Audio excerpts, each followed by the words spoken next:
Kozhikode medical കോളേജിലെ ICU പീഡന കേസിലെ പ്രതിയെ ജോലിയിൽ നിന്ന് പിരിച്ചുവിട്ടു. മരണനിർവഹണ വിഭാഗം നൽകിയ ശുപാർശ മെഡിക്കൽ കോളേജ് പ്രിൻസിപ്പൽ അംഗീകരിച്ചു. നടപടിയിൽ സന്തോഷമുണ്ടെന്ന് അതിജീവിത മീഡിയ വണ്ണോട് പറഞ്ഞു. കോടതിയിൽ നിന്ന് ശിക്ഷ ലഭിക്കുന്നതുവരെ പോരാട്ടം തുടരുമെന്ന് സമരസമിതി നേതാക്കളും പ്രതികരിച്ചു. സലാം മുഹമ്മദ് ചേരുന്നു. സലാം, അവസാന നടപടിയിൽ എടുത്തിരിക്കുന്നു. ഇനി കോടതിയുടെ വിധിയാണ് വരേണ്ടത്. എന്താണ് നടപടിയുടെ വിശദാംശം?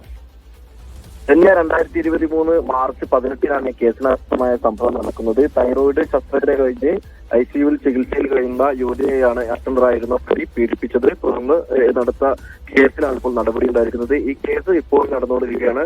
അതേസമയം മെഡിക്കൽ കോളേജ് ഭരണനിർവഹണ വിഭാഗം അന്വേഷണം നടത്തി റിപ്പോർട്ട് സമർപ്പിച്ചു. ആ റിപ്പോർട്ടിൽ പ്രതി കുറ്റക്കാരനാണെന്നാണ് കണ്ടെത്തിയിരുന്നത്. ആ റിപ്പോർട്ടിന്റെ അടിസ്ഥാനത്തിലാണ് ഇപ്പോൾ മെഡിക്കൽ കോളേജ് പ്രിൻസിപ്പൽ ഇദ്ദേഹത്തെ ജോലിയിൽ നിന്നും ഈ പ്രതിയെ ജോലിയിൽ നിന്നും പിരിച്ചുവിടുന്നതിന് വേണ്ടിയുള്ള ഉത്തരവിൽ ഒപ്പിട്ടിരിക്കുന്നത്. എന്തായാലും അറ്റൻഡറായി ജോലി ചെയ്തിരുന്ന പ്രതിയെ ഇനി മെഡിക്കൽ കോളേജിൽ പ്രവേശിപ്പിക്കില്ല, അല്ലെങ്കിൽ അദ്ദേഹത്തെ ഈ പ്രതിയെ ജോലിയിൽ നിന്ന് പിരിച്ചുവിട്ടിരിക്കുകയാണ്.